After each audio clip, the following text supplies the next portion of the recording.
A neighborhood grocery store. Remember when you were afraid to go to the supermarket? The aisles, the choices, food stamps. Yes, it was embarrassing to check out.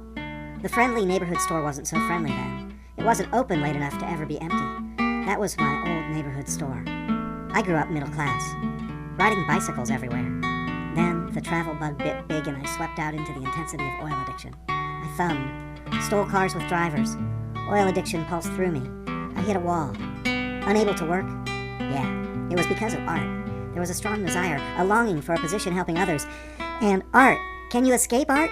It seems to shadow me, following along, breathing art.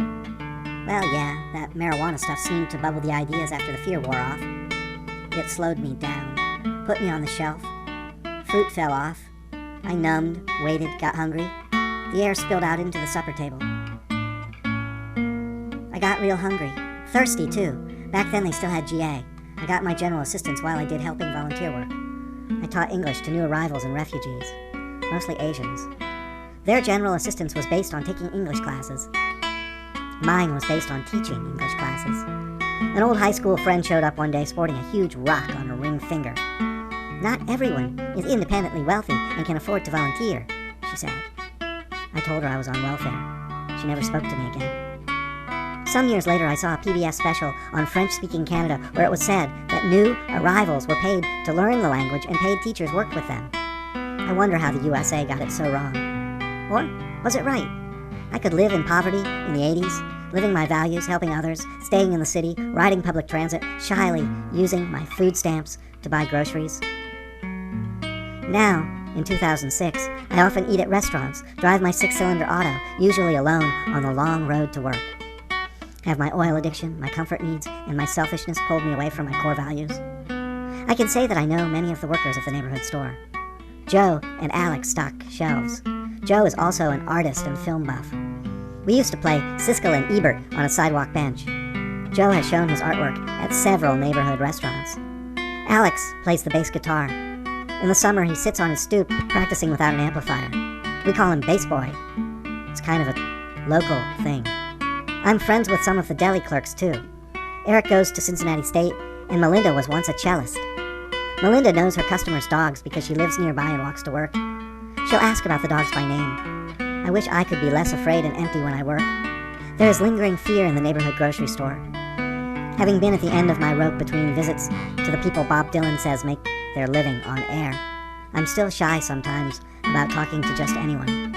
The guy in the wheelchair smoking his pipe with a sign asking for donations bothers me. But honestly, I think begging is okay. Poverty isn't a sin. Everybody deserves to eat. We have so many choices. I'm saying go slow. Remember, top fuel eliminators have lost a lot of favor over the last 30 years. Of course, NASCAR and Indy are still the biggest sports in America. I mean, they draw the biggest audiences. Everybody wants to feel the leather seat snug up against your back and butt, your shoulders cradled, your arms out at length, 10 and 2, gripping the wheel, thrusting your pelvis down when your foot looming over that simple pedal, feeling the space under it. Imagine someone who's never been an oil addict. They wouldn't understand. They couldn't understand. They couldn't understand the rush of wind over the glass edge of the window. A sunroof. A convertible. Oh my God. I'm starting to feel something pulse in my essence. My essence is craving oil. Give me oil. Give me oil. Or just ease back. Go slow. Watch it all go by. Think of all those people saving 5 minutes an hour at a time. Saving 8 minutes, 2.5 hours at a time. Saving 20 minutes, 4 hours at a time. Yes, time can be saved.